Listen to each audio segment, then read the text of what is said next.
I wanted to do a long-term review on the late 2016 MacBook Pro. I switched from my Tower to the MacBook Pro a year ago, and mainly because my work was taking me on the road. And I've enjoyed the portability, and I finally found that the technology was right for being portable. The screen finally with the P3 color is absolutely phenomenal, and something that can be relied on when you're on the road. I know in distant times I do a lot of shooting in Africa, and sometimes you're grading on the road only to get home and realize there's a slight pink tint to your grading, or it's just not quite right. This screen I absolutely wholeheartedly stand behind as a phenomenal color representation of what I'm working on.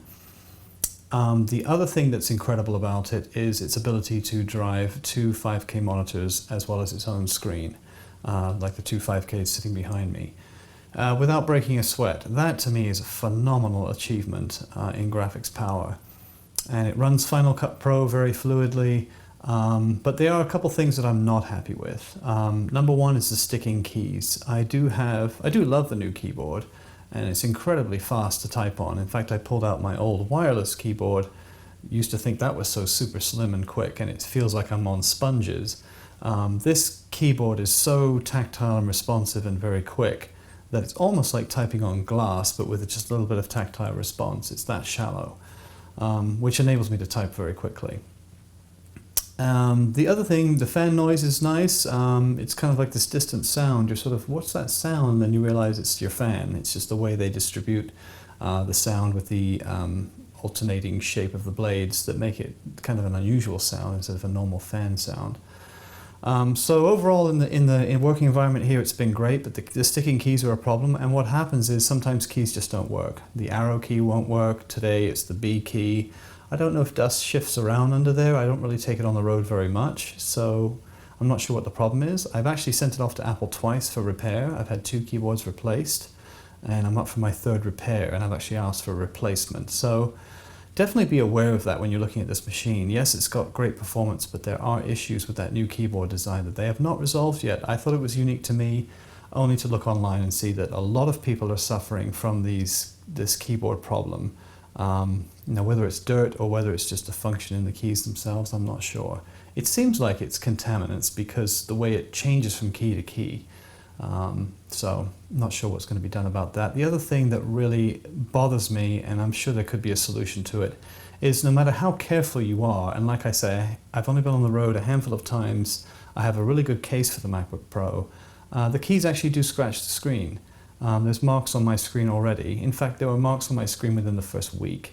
So even carefully carrying it around, those keys are going to touch that screen, and the small movement that you give it from walking or whatever is just abrasing that screen. You know, it's not something I notice when I'm working on it, but certainly for resale value, you're going to have to identify those marks on the screen. And that to me is not a very good option. As far as thinness, lightness, battery power, the battery's really good. You know, I love how elegant it is, how light it is. A lot of people would say, oh, I wish it was thicker and just give me, you know, a 20-hour battery. You know, I know Apple throws all these options on the table and they try to decide what's going to matter the most to the professional users, what's going to matter the most to the most users. And not everyone's going to fit in the categories that they decide.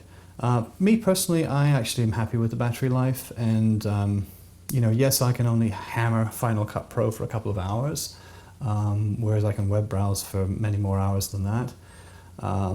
So yes, I'd love to sit in my hammock and edit for 5 hours straight without having to get a battery, but the trade-off is it's so portable, so light, so lovely to use, and most of the time, to be honest, it's plugged in. And most coffee shops, airports these days now have facilities for that, whereas 2 years ago we were all running around with huge hyperjuice batteries. I was one of them. So overall, it's a tremendous product, has tremendous power. It is half as slow as my Tower, which is to be expected, but it does play back 4K in real time, which is a real joy. Even if you apply color grading and simple Final Cut filters, you can still play back 4K in real time. Now, if you apply third-party filters, you're going to start to struggle. Or if you do multicam edits, which I do a lot of, there's no way it's going to stream 3 or 4 streams of 4K in real time playing on 5K monitors. That's just not going to happen. But so there are some preparations I have to make ahead of time. Maybe a 2 terabyte project in a film project has to be all converted to proxy overnight. I just let it run. So there's some steps you have to think about ahead of time. But as far as portability, I just got back from Kenya, and I took the Canon 1DX Mark II. It did a phenomenal job, and just being able to render in Lightroom and look at these images and color grade them and trust that screen and come home and not have to do the work again because the screen wasn't quite there. To me, the technology has finally arrived to where we can do real 4K, we can do real color grading, we can process raw material without too much problem. I got the 1 terabyte internal SSD, and I can't stress enough, keep your Final Cut libraries internal for the maximum speed. It's just the way it handles the files. I have external SSDs and that kind of thing, but I noticed the biggest performance internally if I can keep things internal. So other than that, that's about it. I just wanted to see if this review was helpful to anyone. It's my second review on YouTube. I'm not a professional reviewer, but I do have a lot of equipment that I like to review. I'm going to review the Canon 1DX Mark II and my sort of trials with that.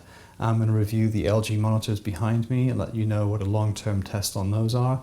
But if there's other things that you'd like to see me review, I run Blackmagic cameras as well. I have some great slider equipment and different things. The Mavic drone. If there's other things you'd like to see me review, let me know. Or if you have questions, thankfully my channel is small. I can answer all your questions quite easily. But again, I'm not sure how my YouTube channel is going to evolve. So right now I'm doing the things I know about and seeing what the response is like and if I can help people out there and share some tips and tricks possibly and what we do. So thanks for watching, and let me know any questions you have, and I appreciate you stopping by. Give me a thumbs up. Thank you.